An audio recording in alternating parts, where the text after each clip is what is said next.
And the three books that advance are Know My Name, The Yellow House, and Say Nothing. Okay, so we're here for the Booktube Prize Nonfiction Group A discussion. We all kind of found each other through comments on each other's Booktube or Instagram accounts, and decided this might be fun to have a discussion with four judges who all read the same books. I enjoyed watching the video from the last round where there was judges from various groups judging, talking about their experience. But I thought this might be able to be a little more detailed because we could actually talk about the books themselves.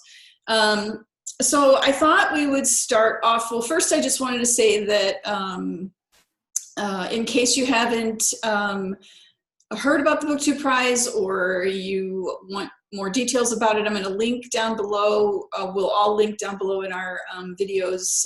This will probably appear on all three of the Booktubers channels that are on this, and we will link down. I will link, and we will link down below each other's Booktube channels and Kirsten's Instagram account, so you can also check her out there.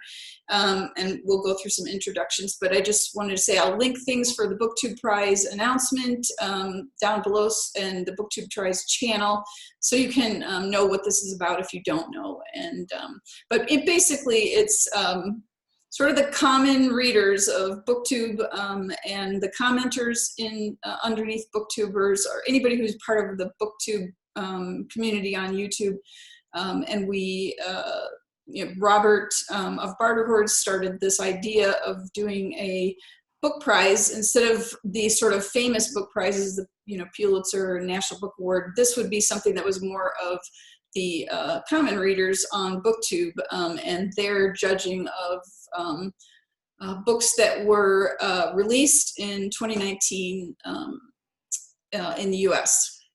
So it could be a book that was released earlier in another country, but it was released in 2019 in the US. At least that's what I think I'm remembering from the criteria. So I thought we would go around and introduce ourselves and just talk a little bit about our own experience with the judging. Were you ever a judge before? Talk about maybe the experience of how it was for you reading during this time while all the kind of pandemic and other world things are going on. Did it affect your reading? Just some general, and also maybe talk about how you, what's your criteria sort of for judging the books? What did you have in your mind when you were reading them and just trying to decide where you were going to put books in the ranking? So I was thinking that we would start with Lukash, if that's okay, if you want to go first, and then we'll just kind of work our way around the square. Sure. So I'm Lukash. My channel is called Totally Pretentious, which is somewhat self-deprecating, and I like the alliteration of it. But this is my first time being a Booktube Prize judge. I heard about it last year, but didn't really find out about it until the judging was all figured out. And I was interested in judging nonfiction because I find that nonfiction tends to have, like with nonfiction, with new releases in general, I feel a bit of trepidation because it's always a bit of a crapshoot whether or not it'll be a good new release or a not so good new release. But with nonfiction, that's a bit less of a concern because at least if it's not a great book, you're at least learning stuff, I guess. So I was a bit more interested in judging the nonfiction for that reason, and I also just like nonfiction a lot. And in terms of the pandemic having an effect on my reading, I wouldn't say it had that big of an effect. The only one I can see is that having a bit more time to read made getting through all 6 books a bit easier because I didn't feel as much like I was having to spend all of my reading time reading these books, which was nice. And in terms of how I I didn't have any particular criteria in terms of how I ranked them.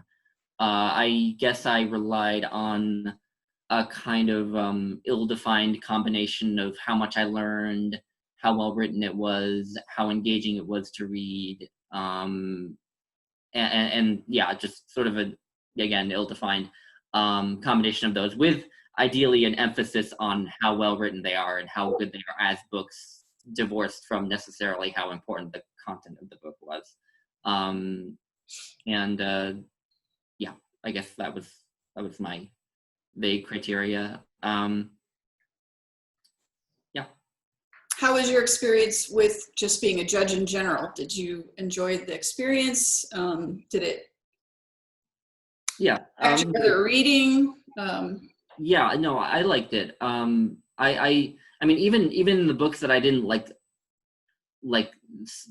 a lot, I still found the sort of act of reading, getting through them and figuring out what I thought and where I wanted to rank them pretty interesting.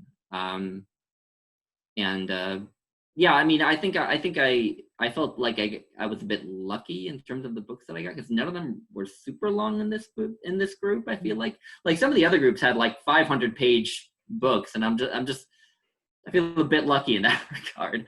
I could imagine a horror story of getting like a group full of gigantic books and that feeling a lot more burdensome. But yeah, it was pretty largely painless, I would say. Okay, great. Nashwa, you want to go next? Okay, so I'm Nashwa, and I have a Booktube channel, but I feel like I have no right to call myself a Booktuber, because like in all of 2020, I posted like half a video. I wouldn't even call it one video, because it was a 5-minute video about all the books that I wanted to buddy read. And then because everything changed, my plans changed, and especially my reading plans changed. But I feel like this video should be a comeback video for me. Because it's not like I haven't been reading. I have been reading a lot, but I haven't been finding the will to post. So I do have a channel, and I hope to come back to it very soon, hopefully in the coming week. And this was my first time judging the Booktube prize. Last year, I think it was only fiction, if I'm not mistaken. And this year, when the announcement was made, Robert decided that he wanted to include a nonfiction category. And that was something that really piqued my interest, because it was a way of incorporating more nonfiction into my reading. Now, I am really into nonfiction, but not the kind that would be selected for the Booktube prize, because I read a lot of like biographies of like musicians and Hollywood actors. And I make this joke on my channel a lot that I'm really into dead celebrities, like not ones who are living, but like have a weird obsession with people who died and made music. So for me, this was like Lukash said, like a very good learning experience, in the sense that like we got books that were genuinely interesting to me. Even though I will say now that some of them threatened to put me in a slump, and I would have DNF'd had it not been for the Booktube prize, and I really had to power through. But I guess that's because I'm such a mood reader that like you never really know what works. And for me, the overall judging experience has been great. There were times when I was like, wait, I really want to talk to someone about this, because like I'm not really getting it. Like, when you're reading a book, you're not really sure if you're picking up on all the things that you're supposed to pick up on. And some of them, with their content, it was kind of like, it was very confusing, and if you had to make sure that you were interpreting it right. So for me, the judging experience was fun, and I think this will allow an opportunity to make it more fun, because you can really like get into the nitty-gritties of it and really, really, really talk about all the things that you enjoyed, and definitely the things that you did not like so much. So yeah, I think this would be fun, and the overall experience was great for me. And regarding like the pandemic and everything, I feel like it zeroed me in. It like increased my focus, because I had a list of books that I had to get through no matter what. Because like I didn't know what would happen if I ended up like not reading them. And I didn't want to pull out like just because I didn't feel like reading. So having like 6 books to focus on during the pandemic has been kind of helpful, because it just like makes you, like forces you to focus on books. The thing I forgot to ask, but maybe we'll get it on this next go around, is about the formats that you consumed the books in. So, but go ahead, Kirsten. Let's continue with our kind of introductions.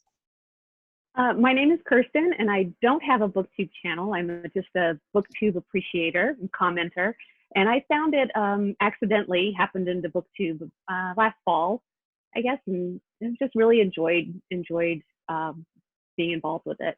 I heard about the BookTube prize just, I think probably from Robert's channel, and I like nonfiction, so that was an easy choice for me. I don't tend to gravitate to new fiction, so that part was an easy choice.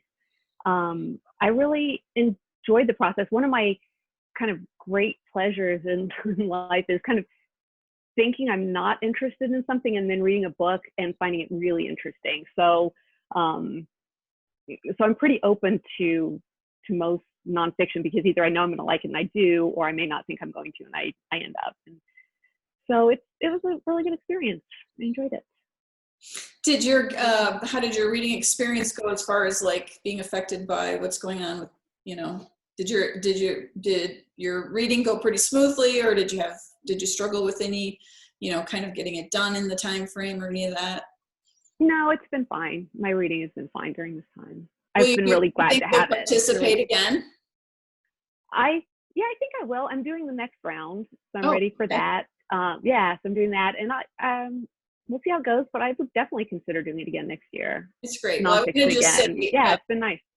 I wanted to say welcome to kind of, we found you kind of through the comments. The three of us have known each other, and I found you through, I think, Lukash's comment section on Instagram, and it's like, oh, there's another judge for Group 8. Let's grab her and see if we can get her in on the video. So this is great. And you're in on the East Coast in New York. So yep. Okay. All right. My name is Liz Schubert. I have a BookTube channel, which I have been really a terrible booktuber. I was kind of into it for, really good for I think I've been doing it for like 4 years. My anniversary will be in July, and I just come and go. Sometimes I'm just not in the mood, and I find it sometimes very stressful to do BookTube. So, but I was really excited about the prize last year, and I hemmed and hawed about judging this year. And usually it's because I have a lot of travel requirements. I go visit my children. I'm out in Utah, and everybody's like 1,000 miles away from me, so I always am traveling. Like 3 or 4 times a year I go to see them, and so I get interrupted a lot with my reading, and I can't always. But spring is probably the time when I'm least interrupted. So I thought this would be a good time to volunteer as a judge, and then I had to sort of which one would I rather judge, and I've always found, I don't read a lot of nonfiction, but I've always found that almost all nonfiction that I read, I really enjoy, and I don't know why I don't pick it up more, but there's been a lot of 5-star nonfiction for me, the ones that I have read in the last couple of years. So I just decided that, well, I'll volunteer for both, and Robert can put me where he wants to put me. And I was kind of glad I didn't end up with fiction after Ducks Newburyport ended up in the mix, because I didn't, though I could, if I could make it through however many 1,000 pages or whatever that book is. Anyway, so so my experience was I was all set. I didn't really think I wanted to purchase all of these as new books, and most of them you can only get that way. And so I, had way ahead started, getting on the list at my library to get them. And then, of course, a lot of the pandemic hit, and then you can't go get books. And so I did luck out and end up with all of them as ebooks. And I got a couple of them as audiobooks as well. So I was able to do that kind of with both. And my experience was good, but I was affected, I think, a lot by my stress with all my family in different parts of the country, and trying to sort of, help them figure out how they were going to deal with their situations of, staying, kids were home from school and all those kinds of things that were affecting. And I was more affected, I think, by my family's situation. And then we had an earthquake here it was like a 5.7 on, I think it was like March 17th or something. And so, that was going on. And then I had a couple of health issues that cropped up that I had to focus on. And so there was some, interruptions and distractions, I would say, and stress, that when I get stressed, my reading kind of falls off. So I had to kind of push through all of that. And so it was a good experience, but it also, I am not a person who reads very fast, and so it did interrupt all my other reading. I could not read any other books while this was going on, because if I allowed myself to, I would never have finished the books. So I guess that's the one thing that I would say is a little bit of a drawback for me, is I know that I have to completely give up all my other reading if I'm going to do the Booktube Prize as a judge. So that's kind of my experience. Let's talk a little bit about how the formats that you consumed, and also I wanted to ask about your preferences maybe in nonfiction. Did that affect your reading? Like, are you, like Nashua said, she likes biographies. So do you feel like the books that we had were kind of more out of your comfort zone with reading, or they were fine? Or do you read a lot of variety of nonfiction, so it didn't matter, those kinds of things? I'm just going to go first because I'm already talking. So I did consume, and I'll mention again when the individual books come up, but I did consume 2 of them as audiobooks alongside of ebooks. I had ebooks on all of them. So 2 of them I had audiobooks, and I felt like that was a rich experience. It also helped me get through those books a little quicker. And in both cases of the ones that I had, no, the one case of one I had the audiobook, it was actually, it was really good as an audiobook, and I would highly recommend that one as an audiobook. So I'll just mention that when we get to that book. But and I mostly stay away from kind of science books. So I was a little intimidated by the Ice at the End of the World. And I also was, the one that's more wrapped around data, the Invisible Women. That one was a little trepidation with that. And I also don't really like things that are kind of, I can enjoy a memoir, but in some ways memoirs are probably the things that I also would kind of avoid. I think I'm more drawn to history of all the nonfiction sort of categories, I think. So Lukash, how about you? Yeah, so I read them all in hard copies that I purchased. I was originally going to read them all as ebooks, but 50 or so pages into the first one that I read, I was just like, this is not going to work. I'm gonna hate this. I have a rocky history with ebooks. I sometimes like them, I sometimes don't. I don't quite know how to explain my relationship with ebooks, but sometimes I read an ebook and it's better. Sometimes I read it and I can't stand it. But I think the fact that that I knew I was gonna have to like judge these for a prize made it feel like the only way for me to for my brain to take them seriously enough, they had to be in hard copies. And unfortunately, that led to a great expense, but I ordered it from an indie bookstore, and I felt good about that, I guess. That's good, yeah. Yeah, so I read them all in hard copies, and 4 out of the 6 were hardbacks, 2 were paperbacks, and I do prefer hardbacks. But so in terms of my comfort with the books themselves, the types of books they are, I mean, 3 of them are memoirs, and I really like memoirs. I like memoirs, and I'm starting to come around more to biographies too. So those were sort of like comfort reads. Obviously there were books I never heard of, but one of them I'd heard of. But anyway, those went down pretty easily. The history, I do read some history. I'm not like I don't read tons and tons of history, but I read some on subjects that I find particularly interesting. So Say Nothing was interesting, and that was a book I had wanted to read anyway because I just heard about a lot. And I recently read James Joyce's Ulysses, so I was sort of interested in Irish history. Probably the one that was most outside of my own comfort zone would be The Ice at the End of the World, because I don't read that much science stuff.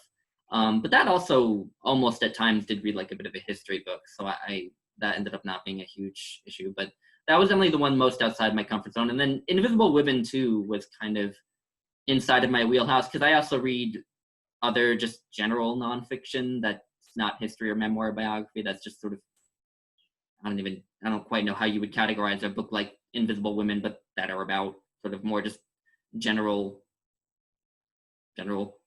concepts and data and stuff. I don't know. So that one I was pretty secure with, yeah. So yeah, I felt pretty secure with that in regards to the genre, I suppose. Nashwa? So I read most of them as ebooks and audiobooks. I only bought 2.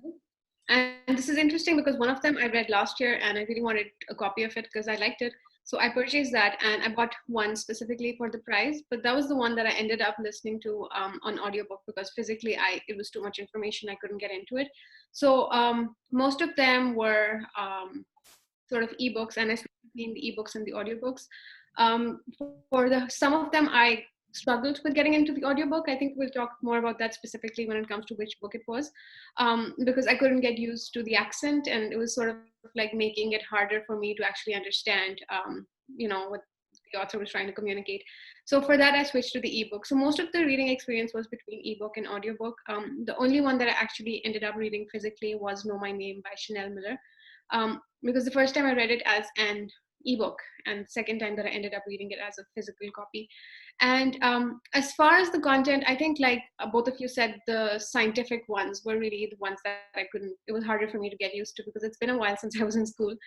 So going back into like science and like really, really scientific concept, even though like Lukash said that the ice at some point felt like a history book, like at least initially the first section of it.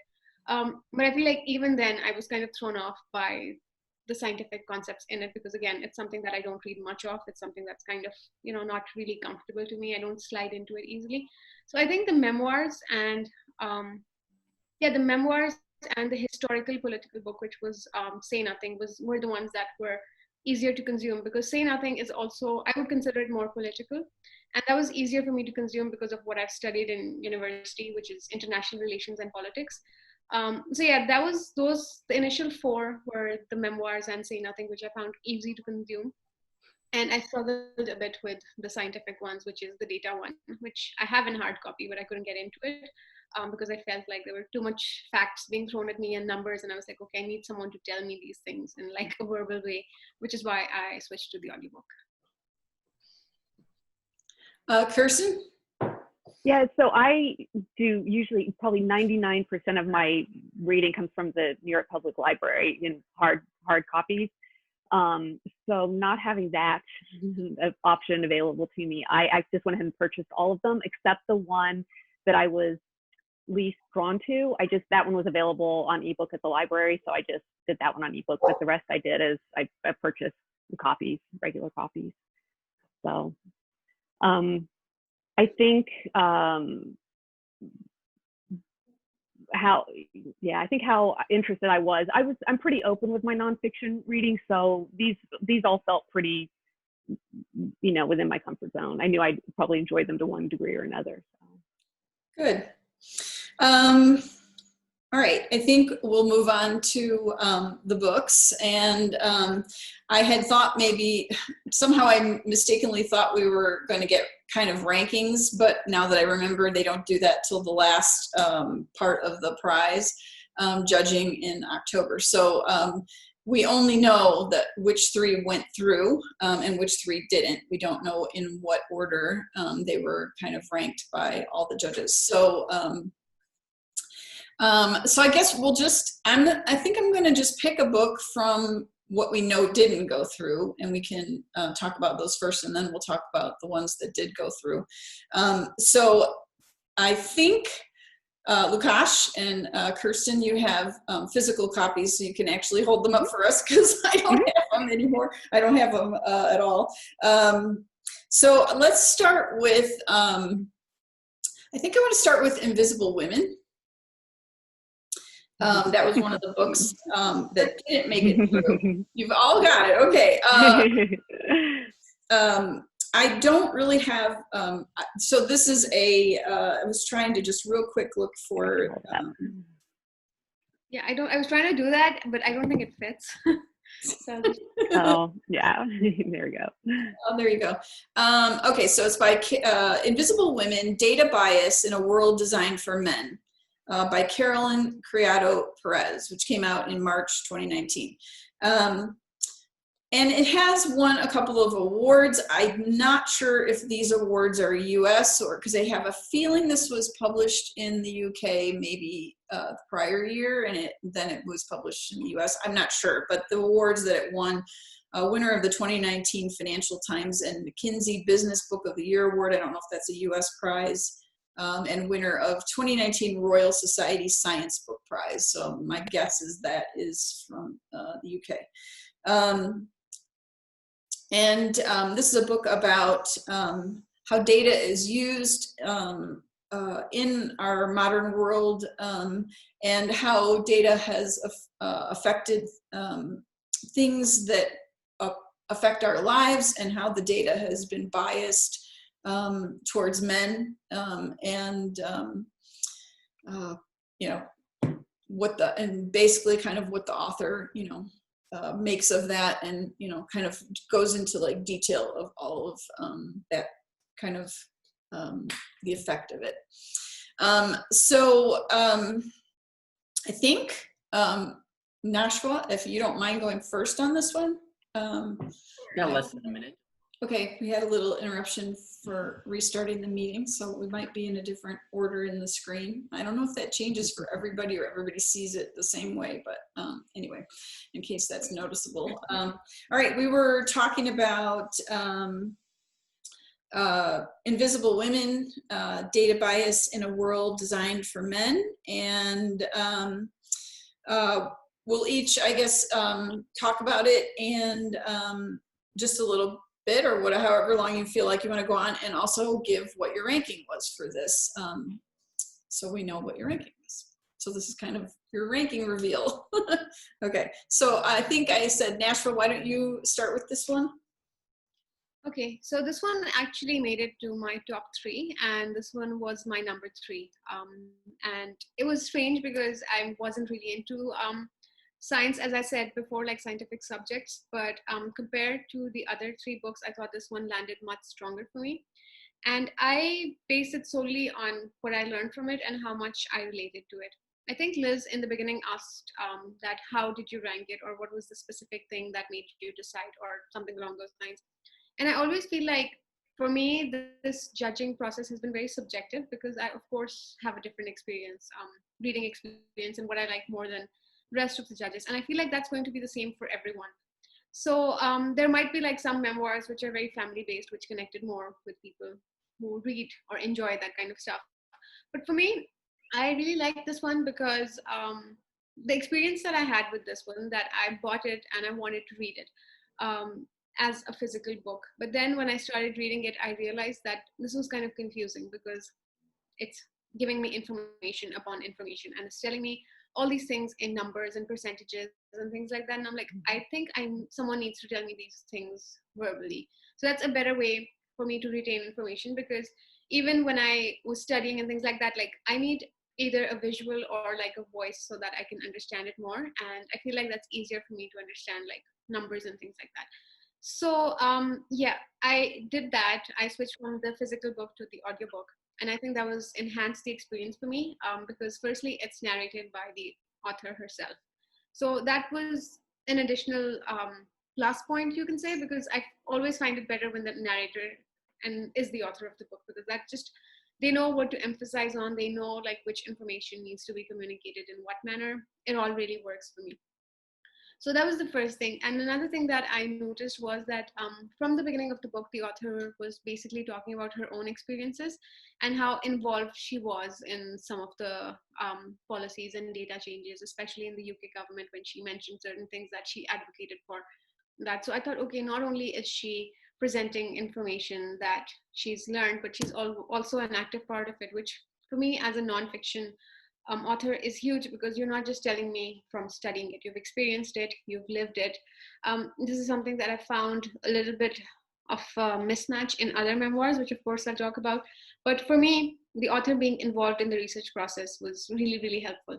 And regarding the relatability, like she talked about things which as a woman I've definitely experienced, because when I walk into an office and the AC is on, and I'm always the one who's like, wait, do I need to bring a shawl or a sweater? or something like that, because it's a male norm. It's set against bodies which are much bigger than mine. And I always feel like that's not really fair. Because every time I've walked into an office, they're like, oh, why don't you just like put on a shawl? I'm like, why should I put on a shawl? Why don't you like reduce the temperature of the AC? And similarly with the thing that she mentioned about the car, the equipment in the car. How am I failing on like explaining basic functions? But the thing that pops up out of the steering wheel, I'm sorry, this is embarrassing, but I'm forgetting the word. The impact, the thing that absorbs the impact is basically set against a very male standard, because if you have a bigger body, you're more likely to be protected. But as a girl, and I'm fairly small, like I'm 5'2", I'm fairly skinny, and that's what the norm is, but that impact is designed for a body that's bigger than mine. So I'm more likely airbag. Thank you. I'm more likely to be injured by that, and that's a design flaw. Like, how do you not think of these things? Because not every person who's driving a car is going to be a standard man who's like 5'10" or whatever the norm is. And similarly, when they talked about the tsunami and they said that, oh, we forgot to make kitchens because women are not taken into consideration. And that is like something that I've noticed at my own workplace, where they would like set up everything, but there would be something missing because it's something that would be useful to me. For example, what I noticed in my personal life was that there was no prayer room, and it was making it difficult because you're not supposed to pray in like open spaces, because essentially it's an activity that's like supposed to be done in seclusion. And it's okay if the man is praying there, because like essentially they don't care enough that people see them praying. But for me, I felt kind of excluded, that this is not fair. Like, why do you not have an extra corner for me to be a part of? So I feel like because I related so much to it, and all my life I've been like the small person who can't like reach higher shelves, and actively see that this is not fair, this is not okay. Like in our banking system, why do I have to have my ID card with my dad's name on it, or for example my passport with my husband's name on it? Like why does that have to be a norm for me? Like, why can't I just say that this is who I am and be considered a part of the data without referring to a male person whose family number or whatever you're giving? So I feel like a lot of the little things that I learned from this book, and I'm like, not only is this happening everywhere, but this is something that I experienced, and I feel like that added more value to my reading experience, because it's not just one thing that I'm noticing. On the daily, you think of things, for example, glass doors. I pull a glass door and I feel the impact of it, because again, I'm smaller, it's heavier, and then I get laughed at for those things, that, oh, you're so weak, why can't you just open the door smoothly? And it's because the system is designed against me. In a plane, I can't reach the thing because again, it's set against, like, and I have to ask for help, and I shouldn't be able to ask for help, because if you designed it keeping smaller people in mind, like, I wouldn't have these problems. So I feel like on many levels, I related to all the data that was being presented. I feel like the things that I couldn't really relate to were the health sections on health, where she was talking about like women not being part of the discrimination, because I feel like we have a different healthcare system. I couldn't really relate to all of it. But then again, like, I found it very interesting when she talked about that women have different symptoms for heart attacks, and often they go undiagnosed because, again, it's set against male standards. Like, women's bodies are not really taken into consideration. And if you sometimes go to a doctor, they're like, yeah, don't worry about it. It's something else, it'll go away. And that's because they're not really diagnosing me properly. They're judging me against a male standard, and that can be fatal. So I just like really related to little experiences that the author was talking about throughout. And that's why I feel like it's a very, very important book, because, you use these facts. And this is coming from me, the work that I do, is that if I'm working on a policy, I need information. And this is the kind of information that I need, that where are the policy gaps, and like, how do we implement these into our system? So for me, this made it to the top 3. It was number 3, it wasn't 1 and 2. But that's because of how much, like, I feel like I can use this information. Like, if I was working on women and gender, for example, because right now I'm focused on education policy. But if I was to work on women and gender, like, I can take these facts and actually use them for my work, for like designing policy papers or things like that. So just on that context, I really, really actually enjoyed this book. Okay, great. Let's go, Kirsten, I'll go with you next. Okay, I really liked this book too. I actually ranked it 4, but it could have been a 3. It could have been the 3 spot. I think it was very comprehensive, and would be great for somebody doing research, or as Nashua just said, kind of using it as a resource, as a reference tool. So as far as just reading it cover to cover, it was good. It was not difficult to read, but I think it had so much in it. It went maybe above and beyond what I needed as just a lay reader, but I thought it was really good. I think the way she put all the statistics in sentence form, in paragraph form. I think in a lot of cases it would have been easier for me if she had just done small charts throughout, and that would have helped me just take in all the statistics more easily. But overall, I thought it was good, and I think a lot of these things, it's infuriating, obviously, to read, but a lot of these things I have noticed before, but many of them I hadn't noticed. So she really is making the invisible visible. So yeah, I like this book. And you ranked it 4, number 4? I ranked it 4, yeah. Okay. Lukash? Could have been a 3, but it ranked it 4. Put it down. Yeah, you can put the book down. It's fine. I don't want you to get tired. Sorry. Oh, that's okay. I actually am resting, so it's all right. Have an arm rest. So, I find it helpful when I'm watching videos, when I'm watching, to kind of have the To have it up in your, so, yeah. Yeah. So I ranked this as number 6. So it was a frustrating book for me because I basically agree with how important it is, and I think I think it's, once you start having these things pointed out to you, it's impossible to not continue to see them everywhere. I think, especially like small things, like the whole, I don't know why the one that's I will always remember and remember as just a very easy reference point is the one about the pianos and how the piano is constructed for large male hands, and so that makes it more difficult for female pianists to make it to the top tier of piano players. And I probably just picked up on that because I like classical music, but the health thing, the chapter on health was really interesting, and the transportation system too. That was something I never would have considered.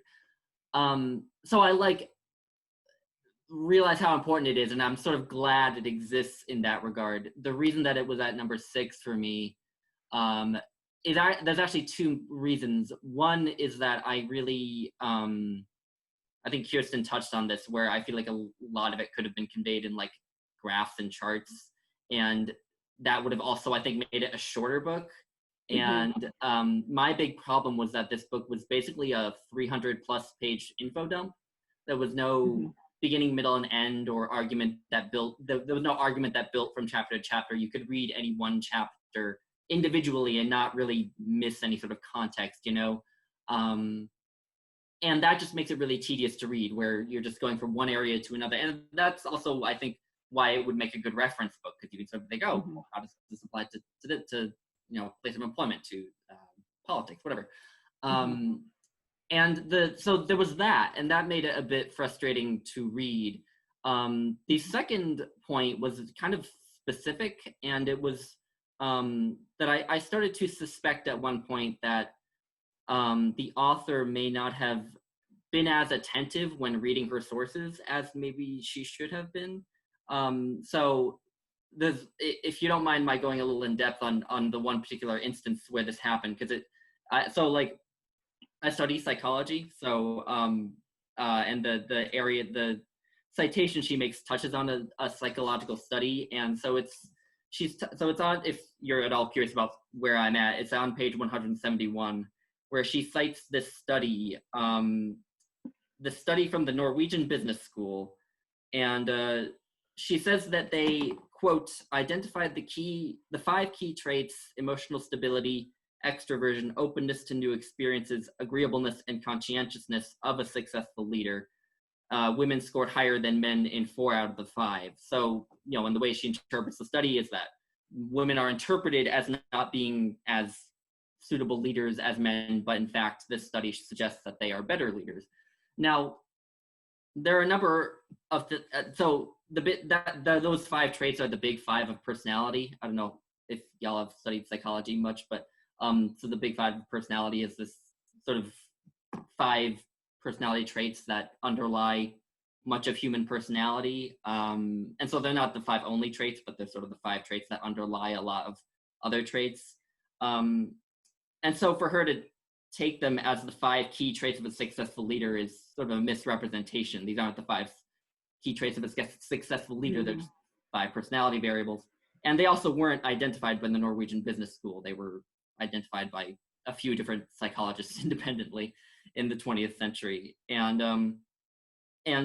saying that women scored higher in 4 out of the 5 isn't necessarily saying that much, because it's like which 4 of the 5 kind of matters, you know, because if they scored lower on conscientiousness, that's kind of it's not a good thing. So like it was just that made me suspicious about how critically she really looked at these sources. You know, I don't think it doesn't like invalidate the book as a whole at all, but yeah, I don't know. I just when I noticed that sort of made me raise my eyebrows and made me wonder how seriously I should take every one of the individual sort of pieces of data that she cites. Yeah, so that's why it's number 6.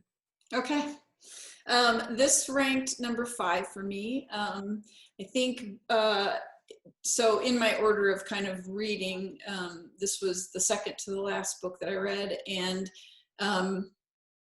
I had just finished Ice at the End of the World, and I think it might have done it a little bit of a disservice just because it was, you know, another sort of more data, sort of info dumpy kind of a book, and more data. And I just got really tired when I was reading it, and it was very hard for me to stay focused on this book.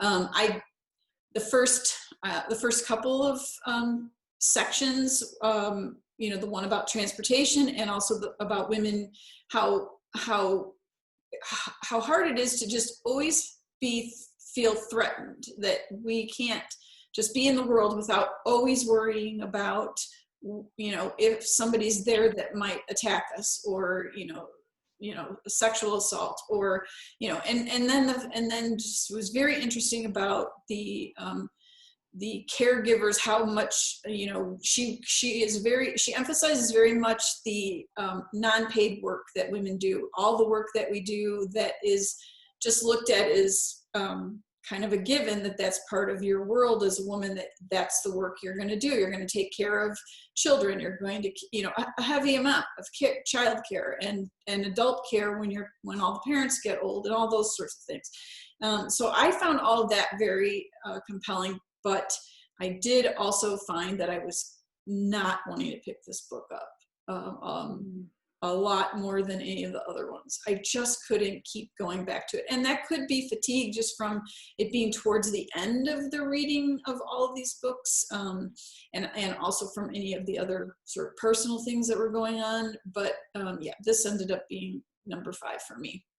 I mean, and I think I might have skipped over myself when we were all talking about kind of how we are ranking of, or how we were going to judge, and mine were, you know, if I enjoyed the book, was the writing really good, were my eyes glazing over, that kind of thing, and the last thing on my list, and probably that I don't want to even think about when I'm judging a book, is whether it's socially important, or if it's, you know, kind of just, you know, the newest, latest thing that everybody's talking about, kind of thing. I didn't want to give a book a lot of credit for the topic, basically.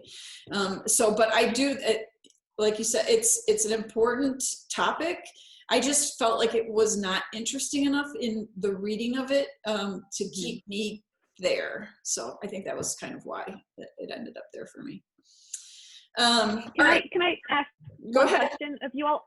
I felt too, when she started it, I think in the introduction, maybe she kind of was presenting it as almost like she had to persuade us, like she was making a case. I think she used those words even, I will make the case that. And I kind of wondered if that affected my reading a little bit too, because I don't think she really had, I think the information kind of speaks for itself. I don't think it had to be presented as kind of a persuasive argument. So I think that might have affected me a little bit. Did that affect any of you? at all or notice it? I think the hand raising works because then we don't talk over each other. But I think there's definitely things that she's over explained. She didn't really need to do that, especially when it comes to, like Liz mentioned, the unpaid work, the caretaking, and the women's additional responsibility. I feel like we know the data's there, right? So you don't really have to go into that. And at some point, it does seem like she's antagonizing the men, especially in those chapters when she's talking about the unpaid work. So I did feel like there were sections that were like, okay, I get it. Like you don't really have to. I hope that answers your question. Yeah, that's what I was wondering. Yeah. I don't have anything else to add, Lukash. No, I'm good. Okay. All right. So why don't we go to Ice at the End of the World by John Gertner. What?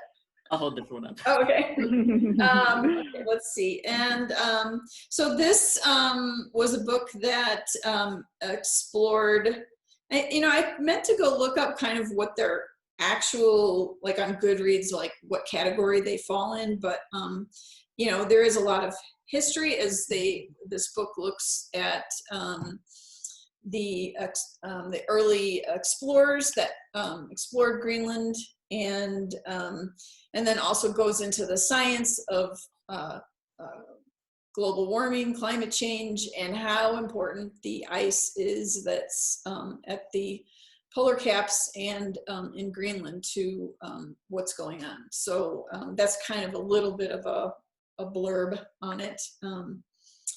So Lukash, do you want to start with this one? Yeah, so I ranked this as number 5. I liked it. I enjoyed large parts of it. The sort of history parts of it early on, where he discusses these European explorers who wanted to traverse this ice sheet just sort of for the fame and glory of it, and so to a degree for some of them for science. I found those really enjoyable engaging. I mean, it sounds very unpleasant for the people who were involved, but it was really kind of fun to read about because fun to read about, but because it had that sort of adventure feel to it, and so I found all that very engaging. I found also the parts about the Inuit interesting. I kind of liked that he kept the Inuit people at least sort of in the periphery, because I guess a concern of mine going into this was that it would be like, oh, look at these European explorers exploring this place that we never knew before. It's like, well, hold on, there were people there, he totally didn't do that, which I was really glad to see. And it's not a fair way to criticize the book, but I would have loved if he'd been able to go into more depth about the Inuit, because I was just sort of, what little tidbits we got of their culture in this were fascinating to me. And I liked that. And the reason it ended up at number 5 and that I just didn't quite like it as much was that once he got out of the 19th century, I feel like the whole adventure explorer kind of aspect to the story was lost, and it just kind of became people drilling further and further down into an ice sheet. And so that made the narrative itself a bit less engaging.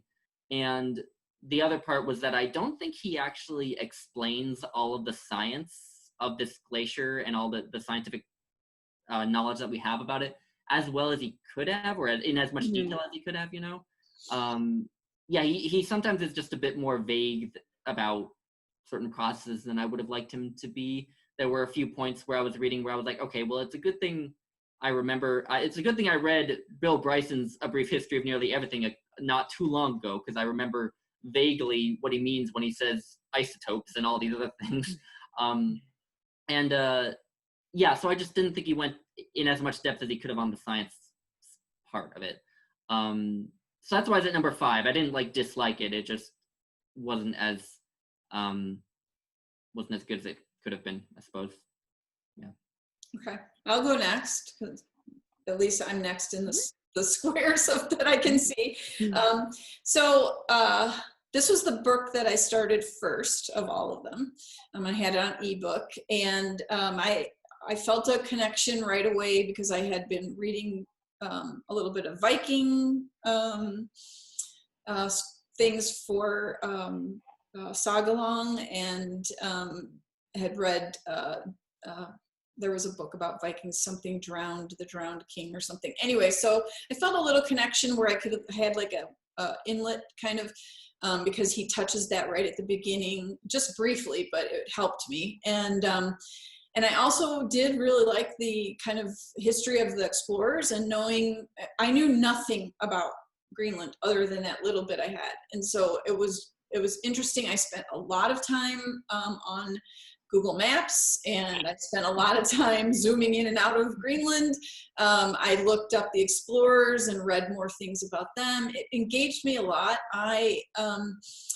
It did become like so much isolation, and we were going through all the isolation at home, and I was like, so much isolation, and then so much ice. Like everything's just ice, white ice, snow, ice, and and people being isolated out in the middle of it. So after a while, it was like, wow, I need a break from this. Is the book that took me the whole 2 months to read. I had to keep putting it down and coming back to it. So it was in the background of all of my other reading, this book. But I wasn't not interested at any point. It was just, it just became so much of the same thing. So, and the science part I found fairly good. I have a connection because I worked for a mining consultant 10 years ago. I worked for them for 7 or 8 years. And a lot of drilling. I used to put drill logs in. There would be lots of photographs of drill thing, the drill, what they brought up out of the ground and all the different colors. So I had some connection of understanding in that science from just being around it for those years, that was kind of engaging for me. Yeah, so this one, I didn't know if I said it, but I ranked it number 4. It was, the science around the climate part was more difficult for me to kind of understand what he was trying to get at, and I really enjoyed learning kind of about the military and how the U.S. ended up going in and setting up all these military bases, which I kind of knew in the background was there. I remember it a little bit from a long time ago. But I thought it was really interesting while I was reading this, that there was an announcement from our government that they were reopening the base up there just recently. Like they haven't been up there and they were going to reopen it or something. So I thought that was kind of interesting. And anyway, so that's kind of where I was at with that one. Nashua?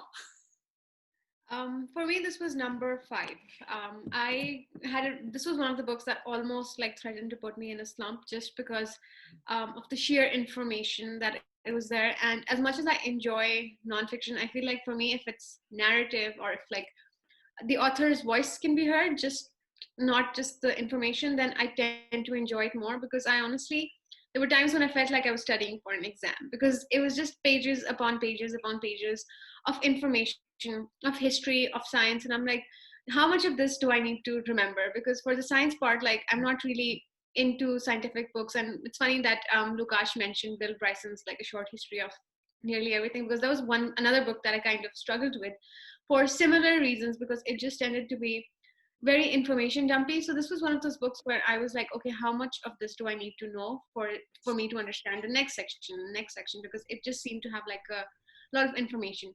So this, I struggled with it. And I feel like it's not the book's fault. Like that's on me for not being invested enough, for not understanding more, for not having the background. Because I don't think that this is a book that... Did we lose people? I feel like we just froze.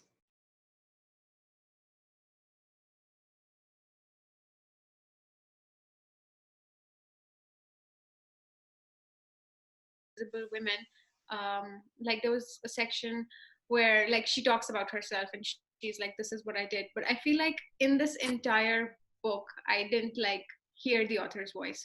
It just felt like him telling facts, and that sort of like made it, in my opinion, a little bit weaker, because even at say in Say Nothing, like the author stepped into the narrative in the very last chapter, and he's like, here, let me explain it to you, let me tell you.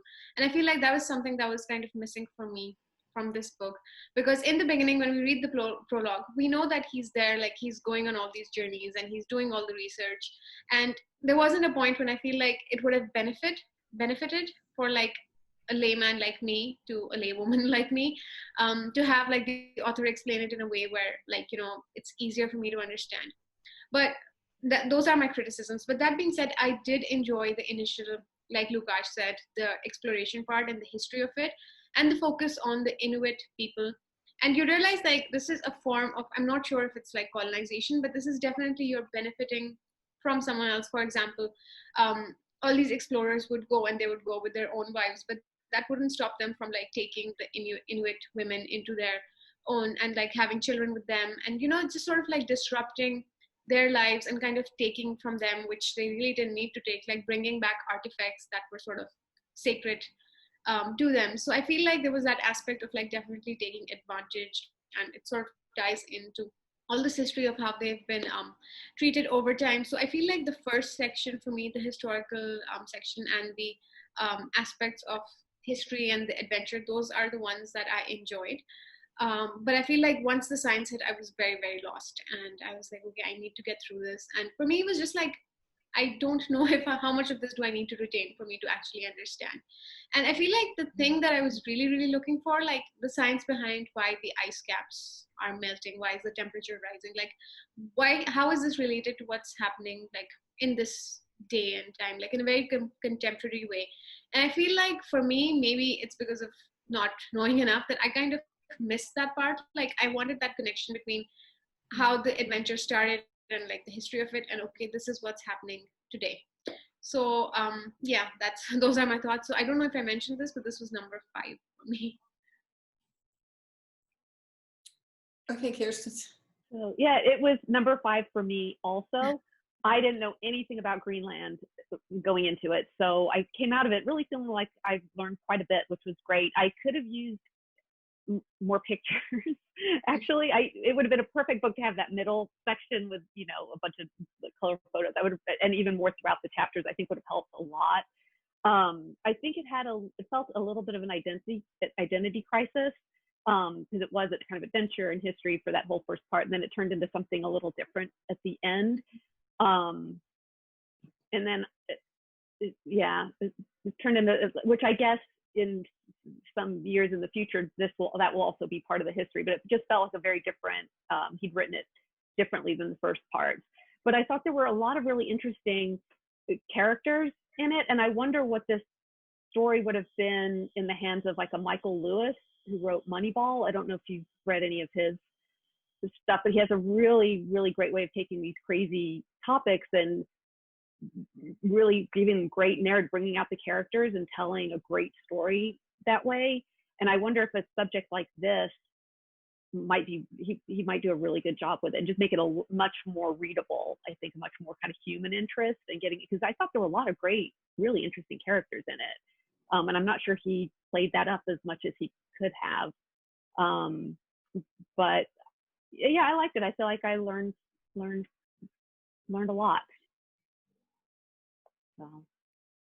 Okay, we all got to talk, right? I kind of lost track there. Okay. All right, let's go to Maid. Let's see if let me pull up. This is to hold up, but I don't have that one. Okay, this is a New York. That was my ebook. Maid, written by Stephanie Land. It's a New York Times. It was a New York Times bestseller, or is. At 28, Stephanie Land's plans of breaking free from roots of her hometown in the Pacific Northwest to chase her dreams of attending university and becoming a writer were cut short when a summer fling turned into an unexpected pregnancy. She turned to housekeeping to make ends meet, and with a tenacious grip on her dream to provide her daughter the very best life possible, Stephanie works days and took classes online to earn a college degree and began to write. Let's start with Kirsten on this one. I'm gonna let you go ahead and tell us what your ranking is and your Yeah. thoughts. It was number 6 for me. I read the whole thing and I couldn't really put my finger on what it was. There was something about the feel of it or the tone it was written in. And then afterwards, I read an article in Vox that she had written, and it started out like this. If I can read it, it's just a couple sentences, but she said, "I worked for a company cleaning houses for 2 years. It was flexible. It paid well enough. I didn't think of it as a career or identify with it. It was just what I did to get myself through college as a single mom." And when I read that, I was like, I think that explains what my problem. I mean, that seems completely contradictory to everything I read in the book or her whole presentation of her situation in the book. So that, I think that kind of helped me understand why I couldn't connect with the tone or the feel of the book. But obviously the content, the issue is important and huge here in the States. So that was really important. I think she was just telling her own very personal story, and I don't think tried to make it anything more than that, which I think is fine. I think it read like a really good first attempt. I mean, I think this was her first book, and to me, it read a little bit like that. But I think that's fine, and I'd like to see kind of where her writing takes her in the future. But for me, I think that's how this felt to me, was the writing wasn't nearly as rich as I think it was even in one of the other memoirs that we read. But overall, I think she did a good job with a difficult subject. But I think it was just, I didn't connect with her story as much, and that's why it kind of fell lower on my list. Okay, I'm gonna let Lukash go next. Okay. So yeah, this was number 4, and it kind of went back and forth with my number 3 book, but I think what put it at number 4 rather than number 3 was, and Kirsten briefly touched on this, that I think the writing in it just wasn't as rich as some of the other 2 memoirs. It just, yeah, it read like a memoir by a journalist, which is fine, but it's just that, you know. But I enjoyed it. I did enjoy it. I liked, I like that she wrote the book to discuss these issues of living as a single mother in poverty on welfare. I mean, I like that she talks about that. I don't think that the way that she discusses them are quite as original as maybe she thinks they are, but because I feel like I've encountered those ideas in other places, in a lot of other places, but this made them, I think, a lot more sort of immediate and personal. And I kind of liked also the like little quirky anecdotes from all the people that whose houses she cleaned. I kind of like those parts too, just because I'm nosy. Okay, we got interrupted from Zoom stopping our meeting, but we were back, and Lukash was finishing up, I think, talking about Maid. Yeah. So yeah. And I don't know. So I liked the little anecdotes about the people she cleaned for, because I'm nosy about people's lives, and I like stuff like that. Some of them were more interesting than others, so some of them could be kind of boring, but on the whole, I enjoyed this. Yeah, that's all I really had left to say. Okay, I'm gonna go next.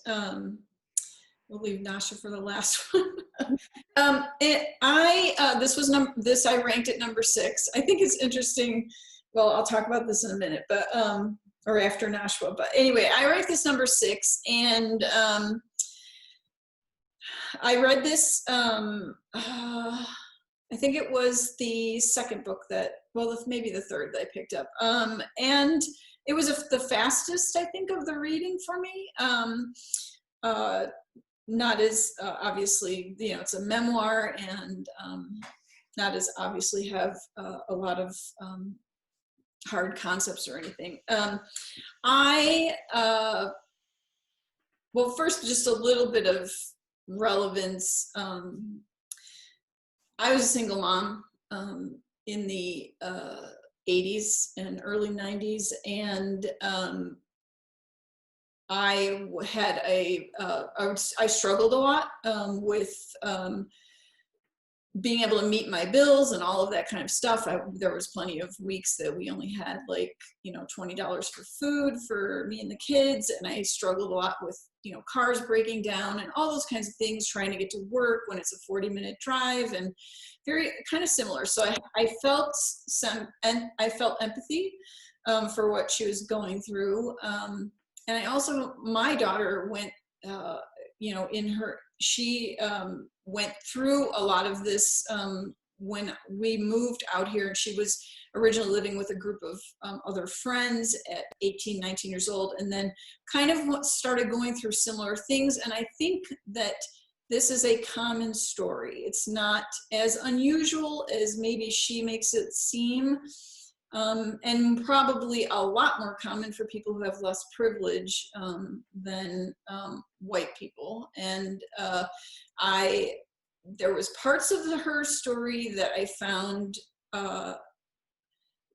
a little bit, it's a memoir, and that's the thing with memoirs. It's really hard to criticize when it's somebody's experience, right? But having had some similar experiences, my daughter went through this. My daughter was on the welfare system. She was on food stamps for several years, and they had their first child, and they both lost their jobs in the mid 2000s. They lost their jobs, and were on welfare for several years. So I have some inside knowledge of kind of what goes on, and I found her to be a little bit whiny, and I also found the idea that she never ever went and looked for any other kind of job. This was the job. She was going to be a maid, and even though it wasn't working well for her, we didn't see her going and looking for other things.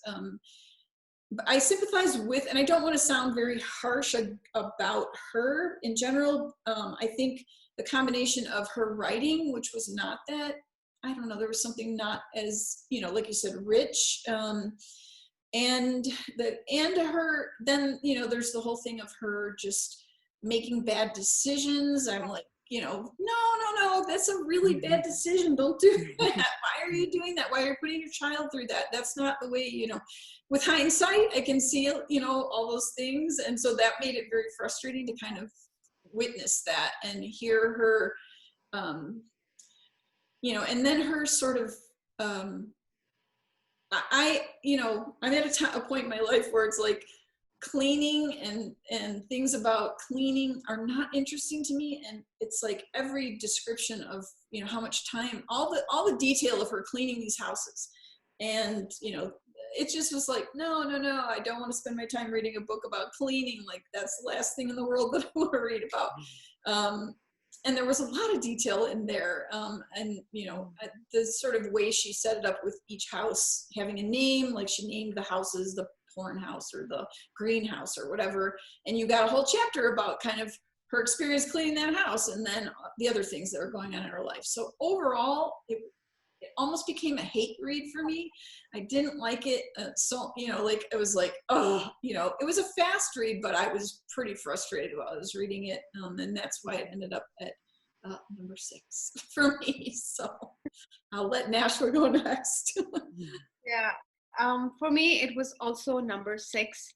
And that's the thing with this is like, how do I criticize this without making it seem like I'm attacking the author? Like I'm attacking her personally, because this is a story of her life. But like Liz mentioned, and I feel like when I criticize this book, I kind of don't hold back, because like as a complete outsider, I'm not from America. We do not have a welfare system where the government, if you don't have an income, government's like, figure it out, like we don't have those kind of services or facilities available to people where they're like, okay, you can apply to this for childcare. Like it's just not there for us. We do have like some initiatives. We're not completely like, there are some things that are there, but they're very politically motivated. They're by different parties. So right now the party in power is giving some sort of subsidies to people who are affected by the global pandemic. So as a complete outsider, I feel like this woman was complaining because it seems so strange, like from my perspective, because I'm from South Asia.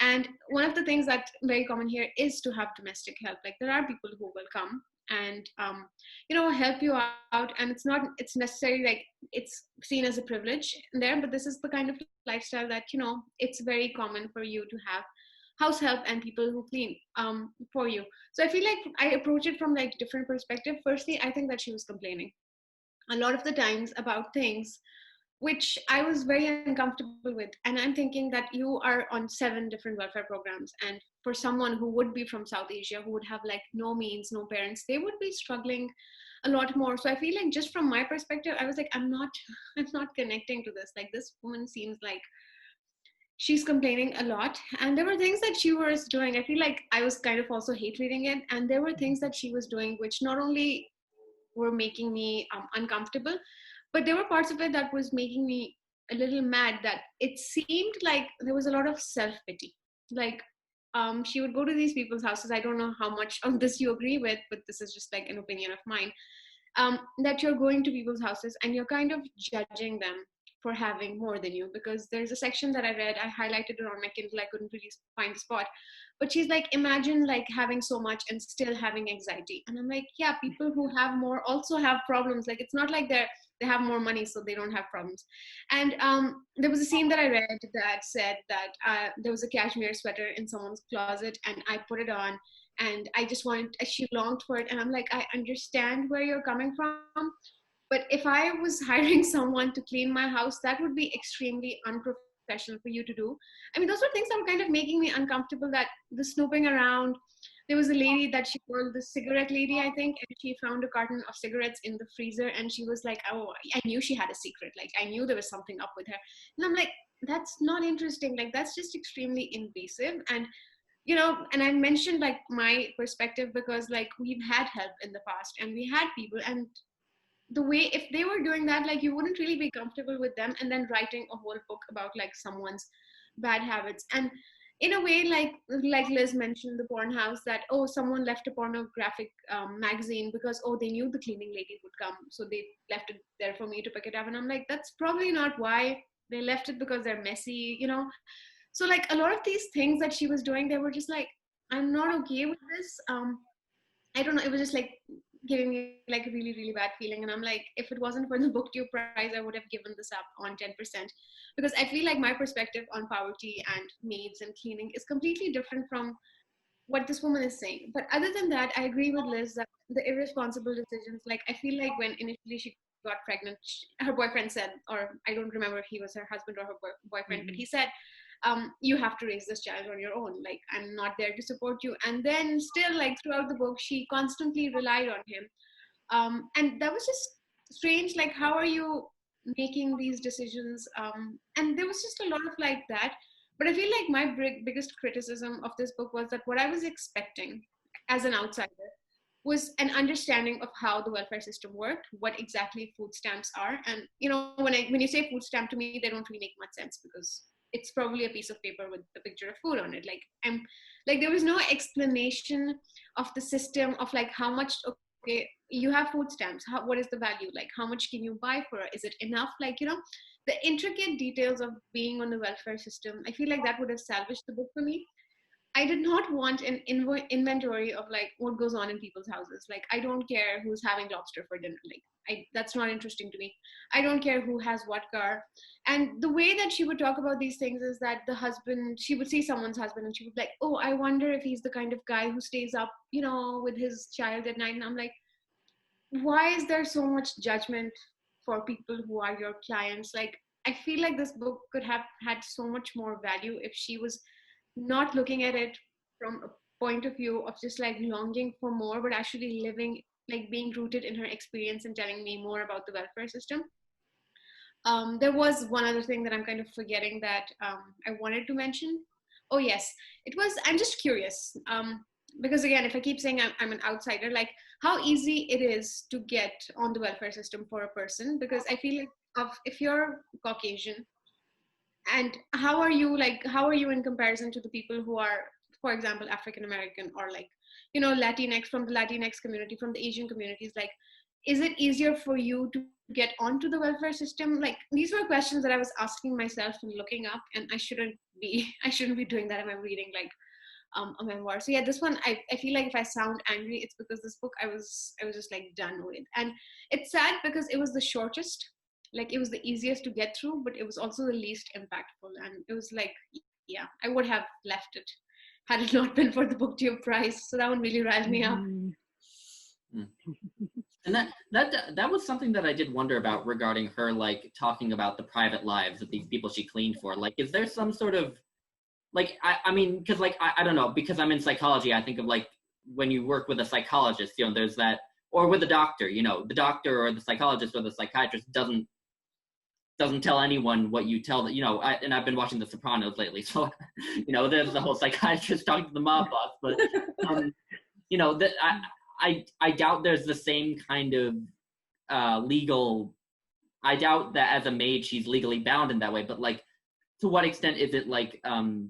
It's unethical. Yeah, like I don't know. So but Yeah. Yeah, I thought it was interesting that a lot of her focus was on how she felt judged by other people, and it was ironic how much judging she did of others, for sure. Yeah, I did definitely notice Yeah, that. I felt like the book was sort of right from the beginning, like a statement about people who have more than people who have less. And I mean, that's a valid thing when there is, you know, prejudice and racism and other things. It was just not as impactful coming from, like, you know, a middle-class white person who has a lot of privilege anyway, and probably gets chosen for jobs over, you know, other people. And I don't know, and I maybe that, and I think it's interesting that us three women put this as number 6 and the man put it at number 4. What does that say about us, that we're so kind of judgy of this woman? But I thought that her ethics of, you know, snooping around people's houses, and, you know, I was just getting ready for her to just steal stuff. Like, the way she was like, and she was just so focused on wanting, so, you know, some sort of really high up there, you know, dream of, and she makes these people sound like they're really, really rich. And I think those are just normal middle-class homeowners, but she makes them sound like they are the most awful people in the world because they're middle class. I don't know, it just, the whole thing kind of rubbed me the wrong way. So anybody else have any other thoughts? No, thank you for validating that, because like I feel like I'm being harsh on her. But then again, like I've read books about people who've had a much harder life. Like for me, it's not even about the mundane topic of like cleaning, for example. Like you mentioned, Liz, that you don't want to read a book about cleaning, but like I don't mind reading a book about cleaning, but you have to, like, for me, a lot of the questions were unanswered, and it was constantly like in my mind as a woman, because I feel like in the beginning of the book she's in her late 20s. I hope I'm not mistaken about this, and at that point I feel like you should have a little more sense by then, like how you're handling things. Because I remember this incident of her dad giving her $100 because she knew that he was struggling also.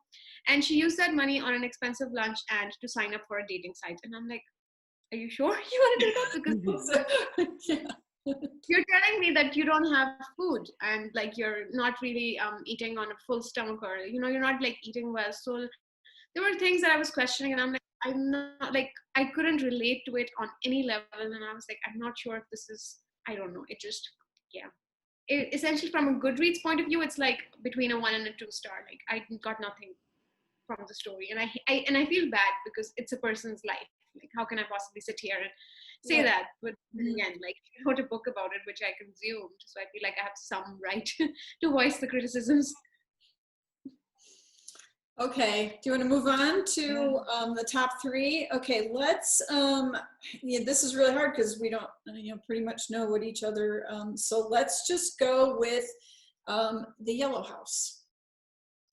Just randomly picking one.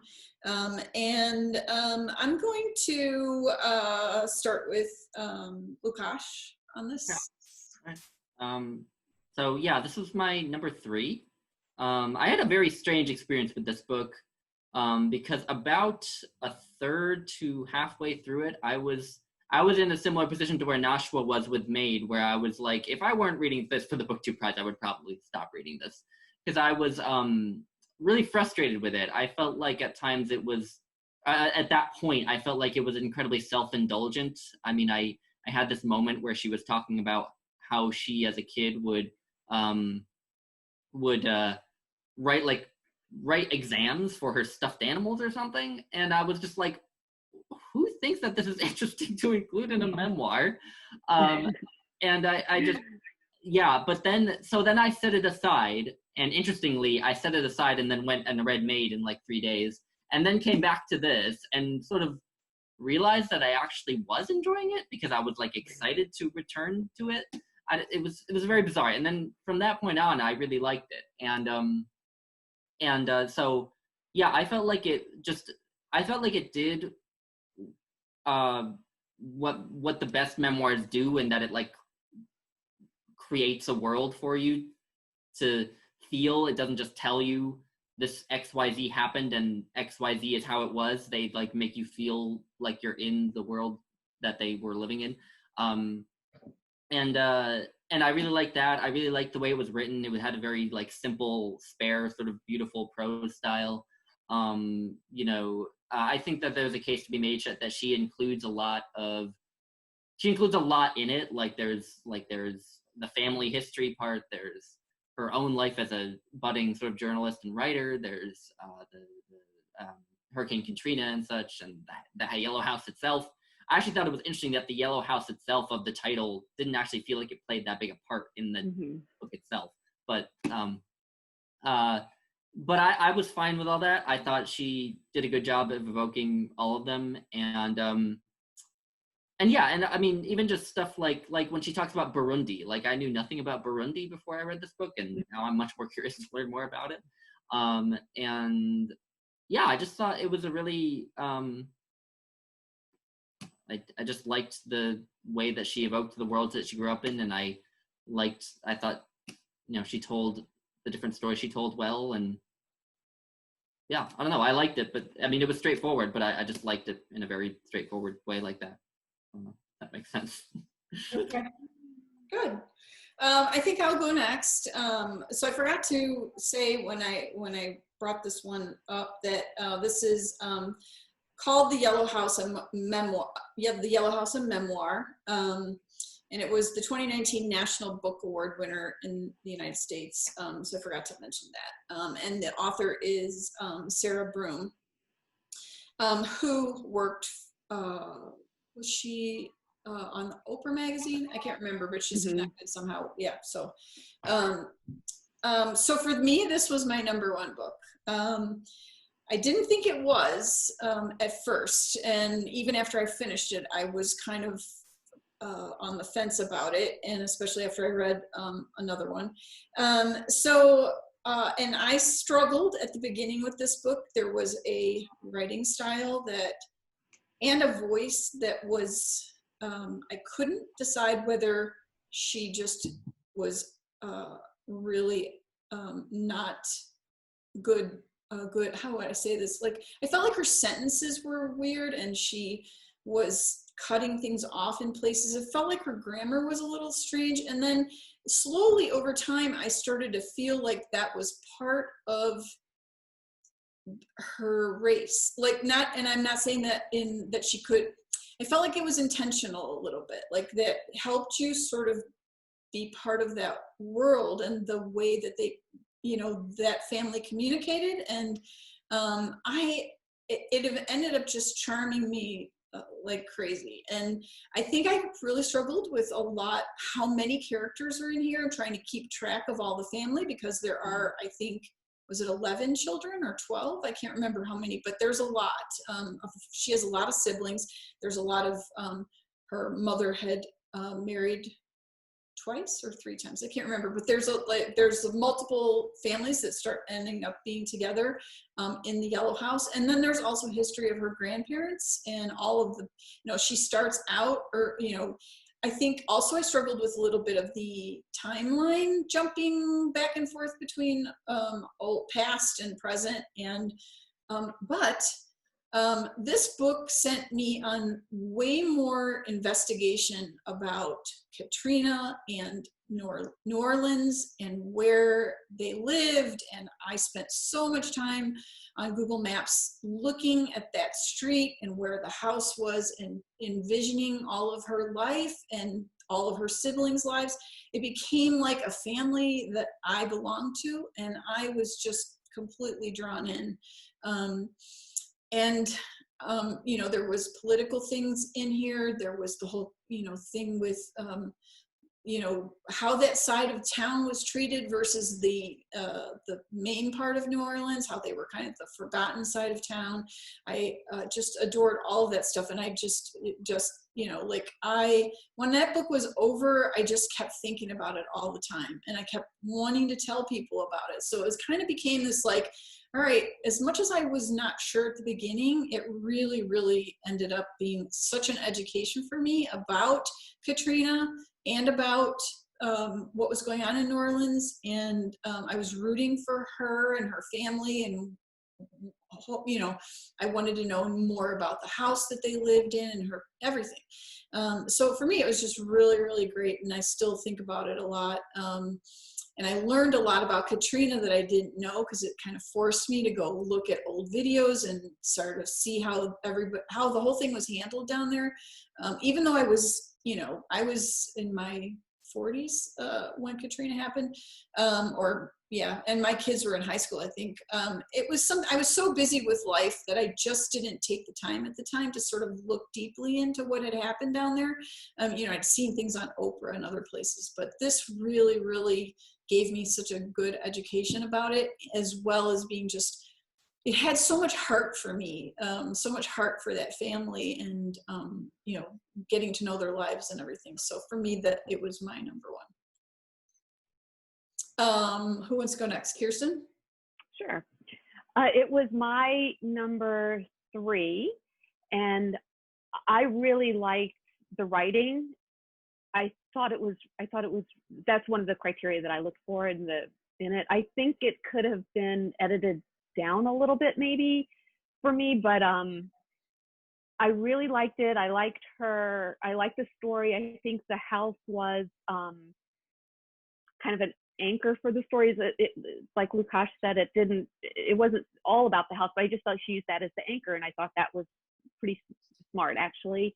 And I thought it was more just about New Orleans, about the city. And I feel like when I opened this book and read it, I left New York and I entered New Orleans, which I thought that was great that she was able to do that.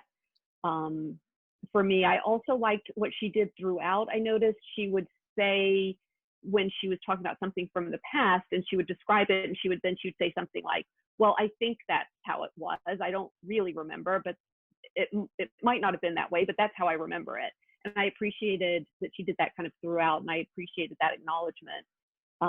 And I think that's what I like about memoirs, is that often they are more about feel and impressions, and they don't have to be about exact specifics being correct. And so yeah, I really liked her writing, especially I think this was her first book also. And so I thought that was, the writing was really good. I liked it. Yeah, I mean, I think that's it. Yeah. Okay. Nashwa? So for me, I think this book was my number 4, and it was kind of contentious between my number 3, which was Invisible Women, and this one, as to which one I liked more. And then I ended up putting that as number 3, because for me, that was a more straightforward decision. And it's interesting that Lukash says that this was a straightforward book for him to read, because for me, the experience was not straightforward at all. And I feel like that's because I don't have enough context. And the only thing that I knew about New Orleans was that Hurricane Katrina, and that Harry Connick Jr. was from there. I know it's sort of like a musical state, and you know, I read like musical biographies, and they talk about like the importance of the street musicians and things like that. But then again, like when I was reading it, firstly, I think for me it was doing too many things all at once, which sort of confused me as a reader. Now, I know that when you're living a life, you can't really separate into clean boundaries. Like, you can't say that this is what happened, like 1, 2, 3, because, human beings are complicated, their experiences are complicated. But those were the things that I was not really sure about, because she was talking about the history of New Orleans, which was like a small section of the book. Then she was talking about her entire family. Then she was talking about her career as a writer. Then she was talking about the hurricane. And all of these things, like when they were meshed together, and there was also the element of politics. So these were like 5 themes, which I'm like constantly switching back and forth. And I feel like for me that weakened my reading experience, because other than the 3 things that I knew as it being like a musical city, Hurricane Katrina, I didn't learn enough about each of the things. And I feel like I would have considered it my number 3 or even number 2 if more of the focus was on the city and the planning and the bad land that their house was on, because the land that they built, their house was on, like, it was a defected land. It kept like sinking and things like that. So I feel like from a planning point of view and the history and the infrastructure, if like that had been the focus of it and then talked about the Hurricane Katrina, then that would have like cemented my interest more. Because I feel like she has enough content for like 2 separate memoirs. She could have talked about the city, the house, and how that whole experience was, and then one just about her family. Because even though we got a lot of background information about like her grandmother, her mother, her siblings, I feel like there were a lot of things that she didn't go into much detail about. For example, her nephew, I think, was arrested, and then there were fights in her family about like drugs and money. And I feel like those are important experiences that were there, they were present, we know they're a part of your life. So yeah, that was my reason that I put it on number 4, because I feel like it was doing a lot and I wasn't able to absorb all of the things that were going on. So for me, my interest would peak every time there would be like, oh, President Bush said this, that people need to return to New Orleans, without like giving them enough houses to live in. And when she was talking about Hurricane Betsy, I think it was in the beginning, I think she wasn't even born then, and how badly the government sort of managed it, and there were like problems with infrastructure. So I feel like because my inclinations are more towards like history and politics, for me that would have been the memoir that I enjoyed. So it was a good book. Like for me, like it's still one of the higher ones, but I think it was like too spread out and too scattered for me to actually draw from all the different experiences. And then as an outsider, it's a little strange to like connect to different regions within New Orleans, because I don't know what New Orleans East is. But that's one of the things that I really, really appreciate about this book, because she went to a bookstore looking for history books about her region, and there was nothing there because someone in the shop told her like the history is not written about, or it's not old enough to be historic. And I'm really glad that she has given people an opportunity to sort of like have that history, to have the history of like New Orleans East penned down so they can go through it. So I feel like, again, it's a very, very valuable book, and my experience is basically based on my own inclinations. Okay. Did we hit everyone? I'm losing track. Okay, I don't know which one to go to next. Let's talk about Say Nothing. Let me see if I can. Oh, you guys have it. I have them on my Kindle. I can hold it up. Okay, Say Nothing, A True Story of Murder and Memory in Northern Ireland by Patrick Radden Keefe. Time magazine called it Best Nonfiction of Book of the Year. New York Times bestseller. Okay, let's see. National Book Critics Circle Award finalist. Bunch of other things listed, long listed for the National Book Award. And this is I guess it's a history covering the troubles in Ireland, in Northern Ireland, between the Protestant and Catholic communities there, including various political sort of organizations that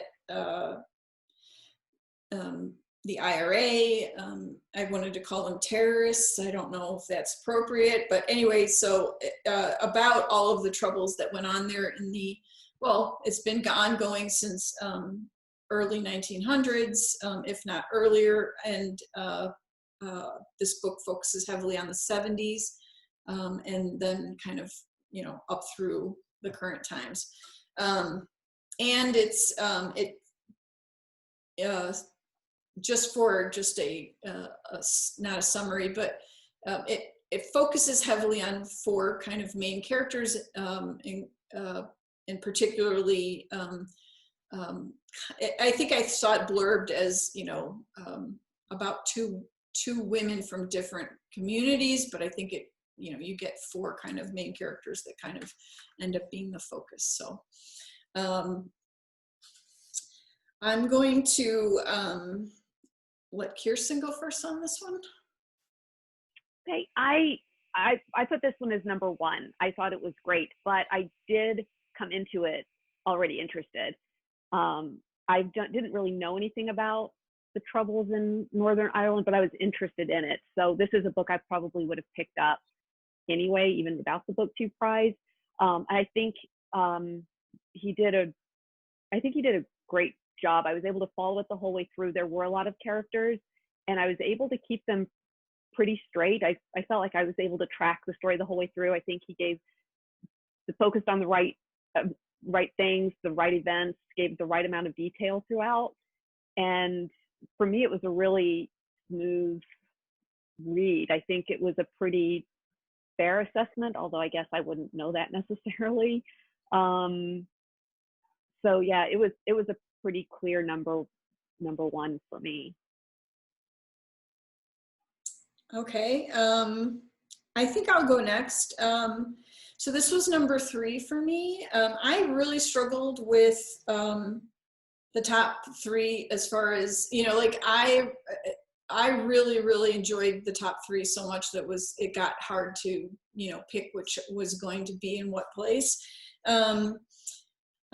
As you're holding that cover up, Lukash, I was very shocked as I went. I knew nothing about the Troubles other than I knew it was an Irish or a Catholic, an Irish thing, Irish and English thing, Catholic and Protestant. So I knew that, but I had, and I knew there was bombings and things like that, but I knew other than that, nothing. And it's very interesting. After I started kind of going down the rabbit hole of looking up all sorts of stuff about it, I found that photograph that's on the cover, and I was just shocked that I don't even know if I should say it, but it's like I was shocked what that photograph is, and who that photograph is of. So I'll just kind of leave it there. I don't know if that would be kind of a spoiler, but anyway, I just really I struggled a little bit because it did start off sort of as this kind of mystery where you're pulled in and somebody has been kidnapped and you don't know what's happening with them. And so I felt like it was going to be more suspenseful, and I was kind of up for that after all of kind of more of the heavier things that, and the sort of, I was reading Ice at the End of the World. And so anyway, it was just like, I felt that this was going to be like very, very, readable in a sort of suspenseful way, and then it starts going into all the history of the Troubles and the issues there, and what was going on in the 70s, and I really loved it, and I learned a lot, and I had my own personal judgments about what's going on, and I had to kind of rein those in, and then like think, is any of my own sort of history of faith affecting this? There was a lot of different dynamics going on, but overall it was just like I knew nothing about it, and it caused me to go look up so many things, and it taught me so much about what was going on there, and the effect of the radical sort of politics and the choices of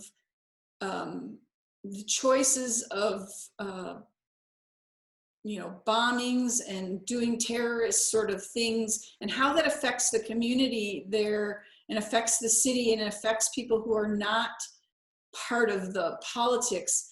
I found really compelling and frustrating, and and the one drawback of the book for me is that felt like I didn't get enough of what brought this on in the first place, sort of the old history of it, and how is it that England ended up being in Northern Ireland, and was it a colony? What happened? Why? And also just why? In the United States, faith is a little bit, I don't want to say homogenized, but you're just sort of like, it's not wishy-washy for a lot of people, but it is kind of like I don't feel those extreme feelings about my religion or faith or anything that I would think about attacking somebody for it. So there was kind of this feeling like, wow, these people are really, have really strong feelings about another religion. And part of that was very frustrating, and sort of like in this day and age, sort of like it feels taboo in a way, like okay, we got cut off, so we're back, and I was talking about Say Nothing. So I have one final thought, and that is that I was just so sort of taken aback at, we go through all of this violence and uprising and this war kind of that's been going on for 20 years or something in Ireland, and we get to the 2000s, and there's the peace agreements and all that, and after all of that, the people in Northern Ireland basically voted that they want England to stay. And it was just like, it's like, because I kept thinking to myself, well, why is England still there after this? They went through all these deaths, and all these people were, murdered, and all of this. And it's like, why are they still there? And then you get to the end, and you're kind of, and this is history, so I'm not spoiling anything, but there's basically, they will not leave until there's a majority that want them to leave. And at this point in the UK, there's not a majority that wants them to go. And it felt like this, the IRA and these other groups, it was what they wanted, but they were not representing the majority of what the Northern Irelanders wanted. Irelanders wanted. So that's kind of my wrap-up thought on that. Lukash? Yeah, this was number 2. Although it was kind of back and forth with my number 1. And in fact, I still second guessed my decision to put it at number 2. But anyway, I really liked it.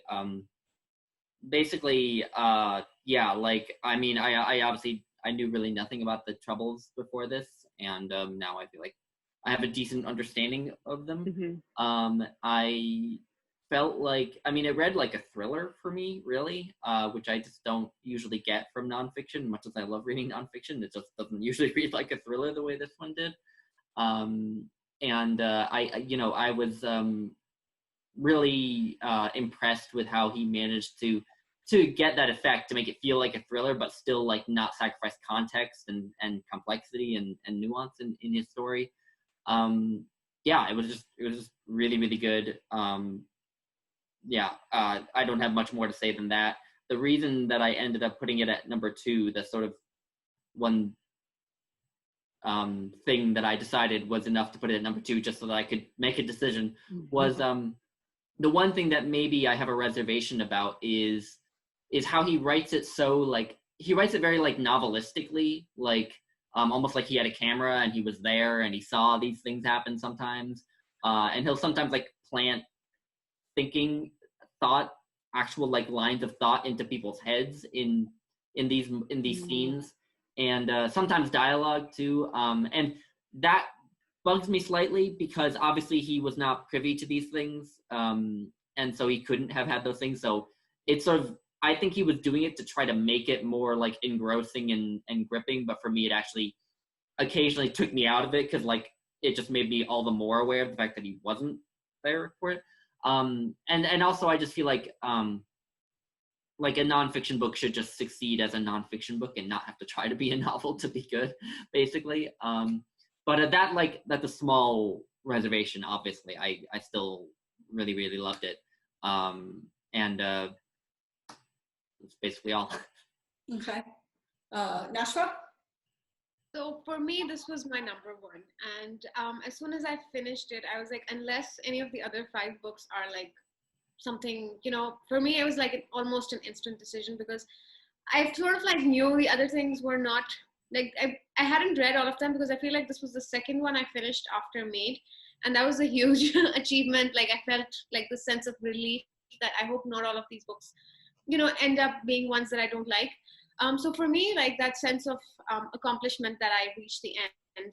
So I'm going to start with a few things that Lukash said, which were, it felt like a thriller. And I really enjoyed that about it, because even though it's very, very rich in history, the author laid out like clues in the little, there were like intervening chapters in the middle, which would sort of like go back into this history, and they would like talk about the case of the missing woman and her children. So I thought that was like a compelling thriller, because even up until the end, like, there's that element of like, so who really did it? Like, who was the one who pulled the trigger? So I feel like from that element, as a thriller, I was very, very fascinated by it.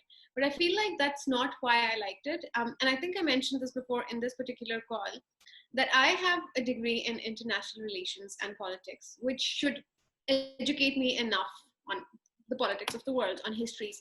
And I was shocked to know that there was an entire conflict that happened in the 70s that I didn't even know about, because like my entire bachelor's degree of 4 years, which focused on like world histories and international politics, like failed to educate me on a part of history which is like not that far from what we've been studying. Like, all our life we've been studying colonization, we've been studying the partition of India and Pakistan, and like, for me to not know about this, like, I felt cheated out. Like, how did I get through my education without knowing this? Like, this is a valuable piece of history that, like, as someone who has studied these things, should be able to know about. So I feel like that was, for me, that was the first thing. I was like, how am I so uneducated about this?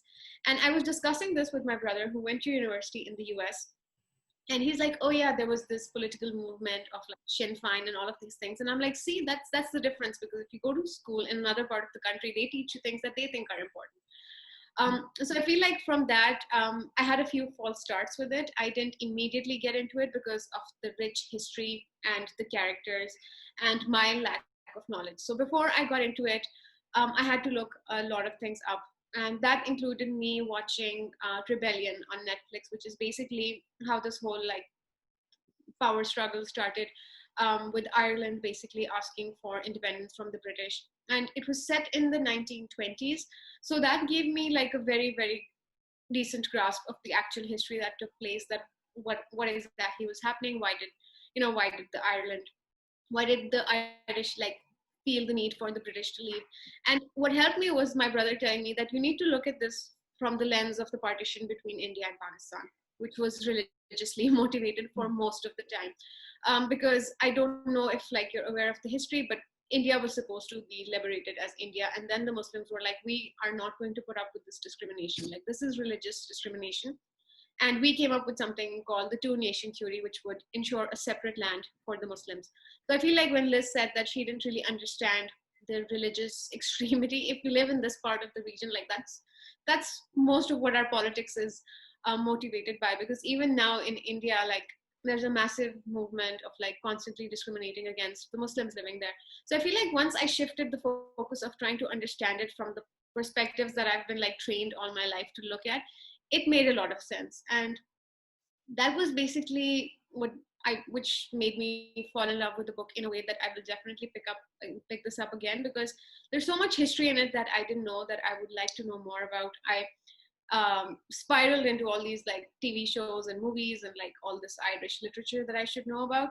And I feel like it made me realize that why I wanted to study like history in the first place, because like the world is a huge place and there's so much more to discover. And so aside from like the rich history and the compelling thriller element of it, all of it like sort of meshed into it. And even though I struggled with the characters and the history not knowing, I feel like the four people which this book is about, the Price sisters and Brendan Hughes, and I feel like it's Gary Adams or Jerry Adams, the fourth person who this story is sort of around. Once they like come into the forefront, everything else sort of like blends into the background, because then you're like, these are the people that I need to follow. So these are the important ones. So I feel like that Mhm. really cemented it and put it in number one for me. Nice. I saw, I wrote down about that show, so I can go look that up, Nashua. It's And called then, yes, it's and then there was really another, I think there was a feature film or an independent film about Dolores. Dolores, I think it was called, or something like that. Mm. That I saw, would come up on my, feed in YouTube and stuff when I was doing like looking around. So I've been kind of thinking about going to look for that one. I think that's more of a dramatization of Dolores and her sister. But anyway, so I just wanted to mention that. Yeah, there's also a good movie called 71, which we actually saw in the movie theater when it came out a few years ago. And my husband loved it. And I came out going, I didn't get it. I don't know. I didn't get it. And so after I read this book and we rewatched the movie on Netflix, I was like, oh my God, that movie is great. So once I understood, I'll have to look for that one. Yeah, it was very good. It's called 71. It's definitely good. And we also watched a documentary called it was referenced in his book in the end notes, I think, one he used, called The Disappeared. That was a good documentary too, if anyone was interested. It's called, it's also, it overlapped a lot with the book, but it was still really interesting to watch that documentary too. So I think that book, I think that's always a sign of a good book, when it kind of inspires me to go and seek out more. Right. Which this one definitely did. Yeah, I loved it. Okay. So you already got to speak, right, about the book, Kirsten? Okay. Because I've lost track with restarting the video all this time. Okay. All right. So the last book is Chanel Miller's Know My Name. Yes, Know My Name. Everybody's got mixed up for me. Yeah, this is the UK edition. I think it's That's the one. okay. The only one. Okay. I don't have my notes up to introduce this book. I don't know if anybody else wants to just go ahead and get started on it. Why don't we start with Lukash? Okay, so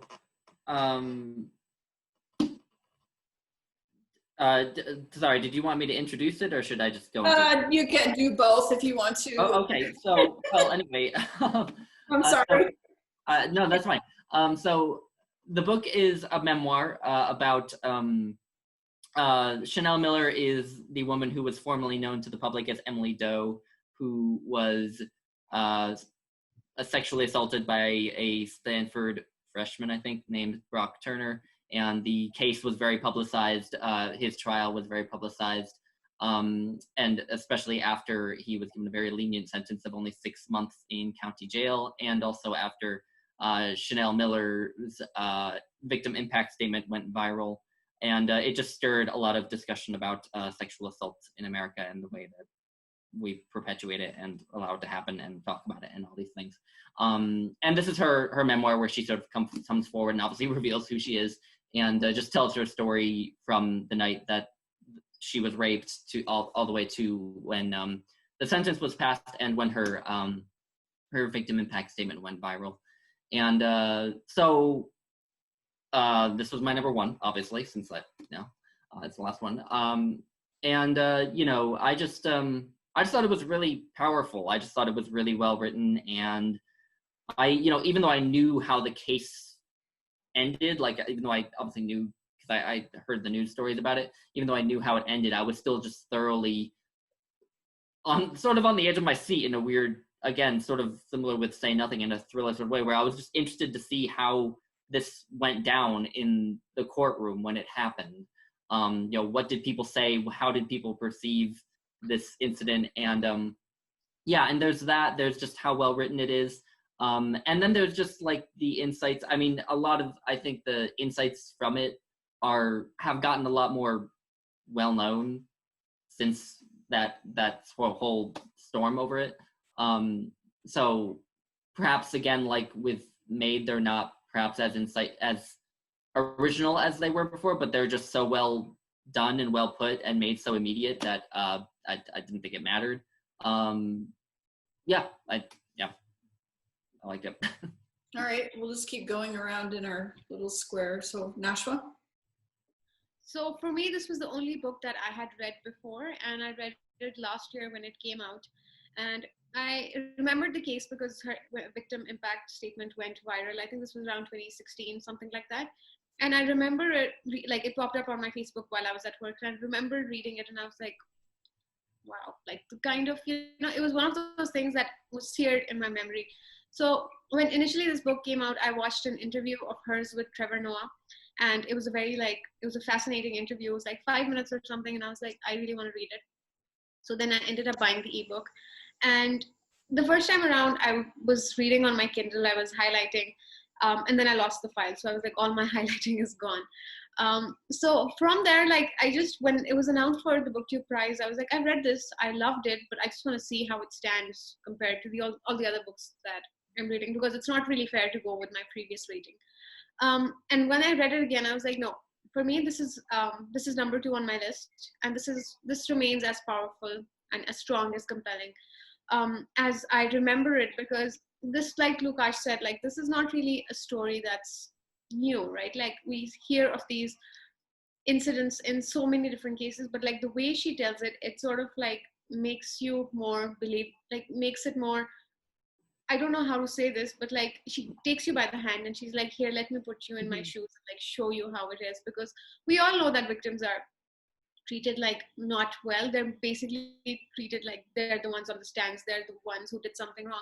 But the way that she described it, and there's like so many little things that she said, where for example there was Brock Turner's mom, and she was like, why him, and she's like, I never questioned for a second why me. Like she's like, I'm like, thank God me and not my sister and her friend, because she didn't want that kind of responsibility. So little incidents like that, I really liked her writing, of course. And with that, like she talks about incidents from her own life, from her childhood, and she sort of like puts it into the narrative, which really like nails the point for me. And yes, so overall it was just a very, very compelling reread for me. It still remains a favorite. I have it tabbed up in a lot of places because it, even the second time around, like it made me emotional at parts. And I'm not one to cry at books, but there's something so dignified about the way that she carries herself and in the way that she tells her story. It's like, it's very powerful.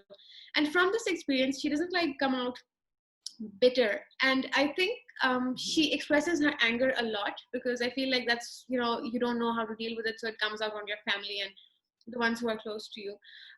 But she mentions a lot of men who showed their decency. For example, she was walking home at night from training for that comedy piece, and there was this guy and he's like, I don't mind walking you home. And she mentions the Swedish men who were there and their decency. So she's not like, it hasn't made her a bitter person. Like I feel like there's so much integrity in the way that she tells her story, and I feel like that's why it's such a powerful memoir. Okay, Kirsten?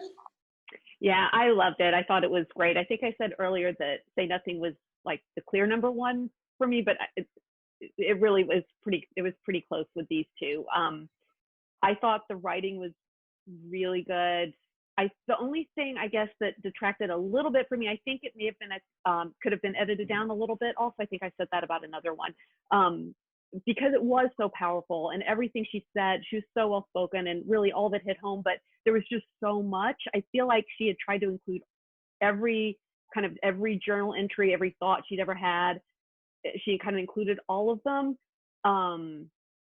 And I think with writers, they say sometimes you have to kill your babies, when you have to kind of sometimes take out, even though you love that line and you feel like it's powerful, sometimes you just have to take some of those out so it doesn't detract from your main point. So I think there's a little bit, again, splitting hairs a little bit. I just thought it could maybe have been a little bit edited down. But I thought she did such a great job telling this story. Yeah, I mean, I really loved it. And like you said, I like that she didn't come out of this bitter and distrustful of everyone, although I think she does touch on that a little bit, how it does shake your trust in human nature and things. But for the most part, she's really just trying to not let this shape the rest of her life. So I thought it was great. thought it was really good. This was These two, number 2 for you? this number 2, yeah. I think my number 1 and number 2 were the 2 that I would have picked up anyway, even if not for the BookTube prize, and they didn't disappoint for sure. This was number 2 for me. And it was a real struggle kind of between this one and The Yellow House for me. This was very impactful. The very first part where I started reading, I don't know, her writing style was a little bit, I don't know what it was, but it kind of was like, oh, is this going to be kind of sort of a out there, it felt very existential. There was just something very strange about the way she was kind of writing about that night. But it's quickly changed, and I felt,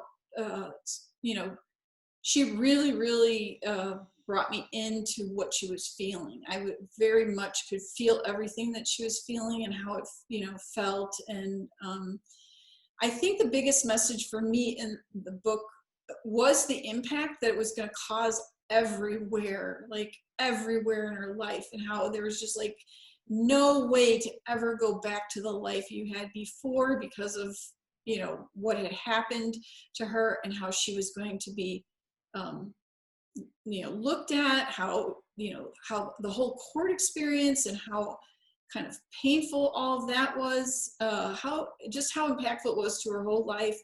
And how you can't ever be the person you were before, and how unfair that is, that, you're just changed, your whole life has changed.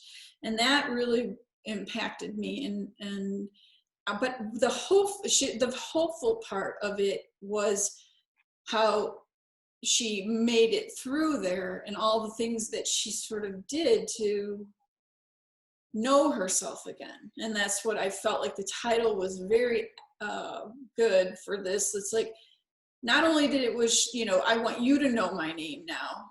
It's like I learned my own identity again, and I learned everything that I need to sort of get past this and accept it, like going through the acceptance part of it, and learning to know herself again and love herself again and enjoy life again. And, she goes through the details of going to the art conference and a couple other things, and it's like she's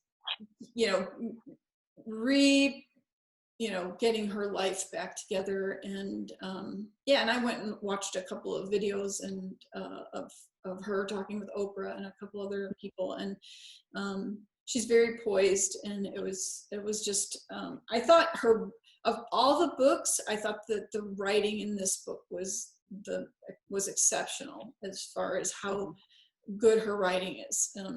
Very, very rich kind of writing. And it was because of that, I just really, really loved it. And like I said, it was a struggle between this and The Yellow House. And I just had to make a decision, and The Yellow House had, like I said, had sort of this heart to it that I really, really loved. So that's kind of where I was. Okay, I guess this is like the longest video ever. Hopefully this is going to be 3 hours when we put it together. Thanks everyone, really enjoyed it. And are you planning on judging again? Not this. Go ahead. Not this next one. I'm doing the next one, next round. Okay. Yeah. I'm not judging again this year. I'm still on the fence about next year. Yeah. Think about that. Yeah, me too. I kind of feel that too. How about you, Nash? The next round, there's only 4 books for me to read this time, so I've already read 2 of them. It's kind of like, only 4 on the next round. So for me, not this year, because I feel like this sort of like was enough for this year, because like I think I mentioned, I don't really like doing TBR, so it sort of forces you to read. And if it's unenjoyable, then a lot of the times like you don't feel like reading anything else. So for me, I feel like I need to get back into reading, because there has been a lot that's been happening with me and my family and everything. So I need to realign myself, and with the pandemic and everything, I feel like I won't be able to focus. So next year, hopefully. Okay. All right. Well, this is great. Thanks so much, everybody, for participating, and we'll call it a wrap. Thank you so much for including me on this. It's been really, really fun. Thank you. It was great to meet you. Thank you. Nice to meet you all. All right. Bye, everyone. Bye, everyone. Bye-bye.